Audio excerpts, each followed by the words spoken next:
The Kitchenette from Gwendolyn Brooks's novel Maud Martha. Paragraph 1. Their home was on the third floor of a great gray stone building. The 2 rooms were small. The bedroom was furnished with a bed and a dresser, old-fashioned but in fair condition, and a faded occasional chair.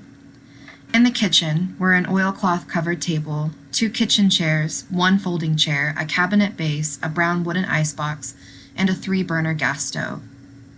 Only one of the burners worked, the housekeeper told them. The janitor would fix the others before they moved in. Maud Martha said she could fix them herself. 2. Nope, objected Paul. The janitor'll do it. That's what they pay him for. There was a bathroom at the end of the hall, which they would have to share with 4 other families who lived on the floor. 3.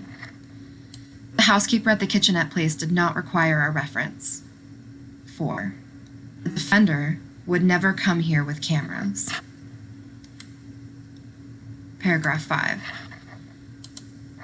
Still, Maud Martha was, at first, enthusiastic.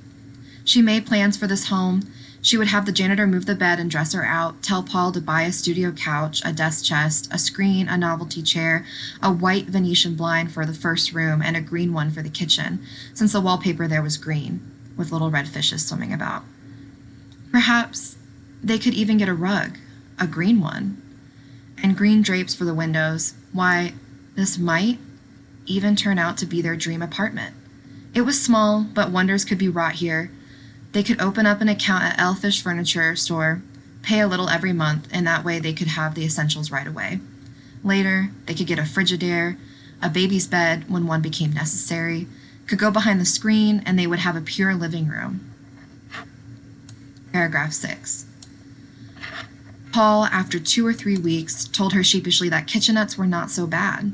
Theirs seemed cute and cozy enough, he declared, and for his part he went on. He was ready to camp right down until the time came to build. Sadly, however, by that time Maud Martha had lost interest in the place, because the janitor had said that the owner would not allow the furniture to be disturbed. Tenants moved too often. It was not worth the owner's financial while to make changes or to allow tenants to make them. They would have to be satisfied with the apartment as it was. Paragraph 7. Then, 1 month after their installation, the first roach arrived. Ugly, shiny, slimy, slick-moving, she had rather see a rat. Well, she had rather see a mouse. She had never yet been able to kill a roach. She could not bear to touch one. With foot or stick or twisted paper, she could only stand helpless, frozen, and watch the slick movement suddenly appear and slither, looking doubly evil across the mirror, before which she had been calmly brushing her hair. And why? Why was he here? For she was scrubbing with water containing melted American Family soap and Lysol every other day. Paragraph 8. And these things, roaches, and having to be satisfied with the place as it was, were not the only annoyances that had to be reckoned with. She was becoming aware of an oddness in color and sound and smell about her. The color and sound and smell of the kitchenette building. The color was gray, and the smell and sound had taken on a suggestion of the properties of color and impressed one as gray too.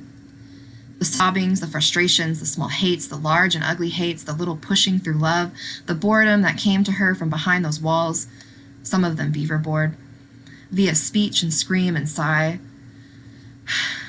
All these were gray. And the smells of various types of sweat and of bathing and bodily functions.